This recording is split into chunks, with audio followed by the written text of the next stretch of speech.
Rabbani TV. Mulia menjadi generasi Rabbani. Alhamdulillah, wassalatu wassalamu ala rasulillah wa ala alihi wa man tabi'ahum bi ihsan ila yaumiddin. Kaum muslimin sekalian yang semoga selalu dirahmati oleh Allah Subhanahu wa taala. Kita punya uang dan itu sudah melebihi nafkah untuk keluarga.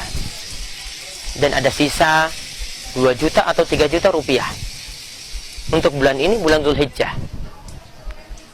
Apakah lebih bagus kita gunakan untuk membeli 1 ekor kambing untuk berkurban atau patungan dari 1/7 sapi, ataukah kita memilih untuk sedekah? Padahal ada jalan-jalan kebaikan yang lainnya di mana harta kita bisa salurkan dan niatkan untuk sedekah. Misalnya untuk menyumbang untuk sekolah, menyumbang untuk masjid, atau kita memberikan mushaf Al-Quran yang nanti dimanfaatkan oleh orang lain, ataukah mungkin kita memilih untuk berkurban.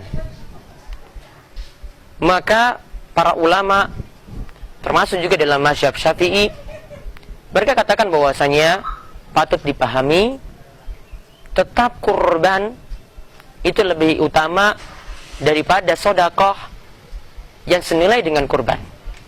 Taruhlah harga kambing itu 3 juta rupiah, atau patungan 1 ekor sapi ya dari 1/7 itu adalah 3 juta rupiah pula.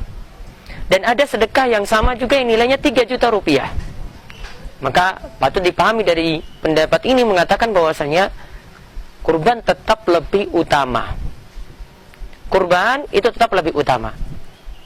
Kenapa demikian para pemirsa sekalian?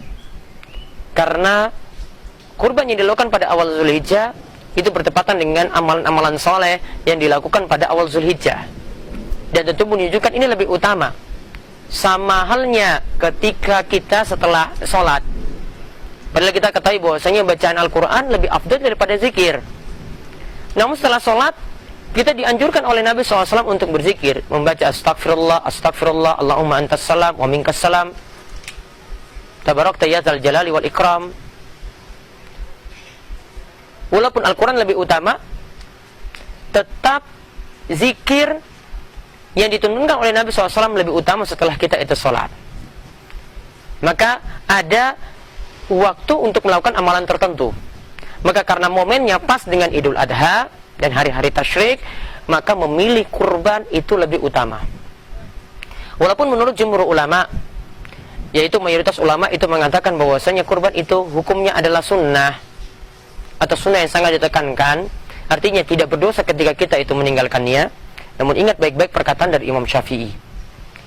Imam Syafi'i rahimahullah itu mengatakan, la urakhisu fi tarkiha liman qaddara 'alaiha. Aku tidaklah memberikan keringanan bagi orang yang mampu lalu dia itu meninggalkan kurban. Artinya bagi yang mampu, siapapun yang mampu, saat memiliki kelebihan harta tadi setelah dia memberikan nafkah untuk keluarganya, maka lebih bagus baginya untuk berkurban. Walaupun di sini kita katakan sunnah, dan Imam Syafi'i rahimahullah dan ulama Syafi'iyah juga yang jadi pendapat jumhur ulama, mayoritas ulama berpendapat kurban itu adalah sunnah, tetap jangan ditinggalkan. Para ulama salaf itu mengatakan, kalau dahulu ulama-ulama itu, para salaf, melakukan sesuatu karena itu sunnah. Sunnah mereka lakukan. Namun di zaman kita ini, ya, orang-orang sudah beralih, yang sunnah malah mudah untuk ditinggalkan. Maka walaupun itu sunnah, siapapun yang mendengar nasihat kami ini, tetap melakukanlah kurban tersebut. Ya, kurban tersebut tetap memiliki keutamaan di sisi Allah Subhanahu wa taala. Itu adalah bagian dari sedekah, dan sedekah pada waktu yang baik. Dan itu juga menjalankan perintah Nabi sallallahu alaihi wasallam. Dan untuk satu keluarga, dikatakan dalam mazhab Syafi'i, satu keluarga dikatakan hukumnya adalah sunnah kifayah untuk berkurban. Sunnah kifayah untuk berkurban artinya, kalau di antara satu anggota itu sudah berkurban, maka yang lain itu jadi gugur sunnahnya.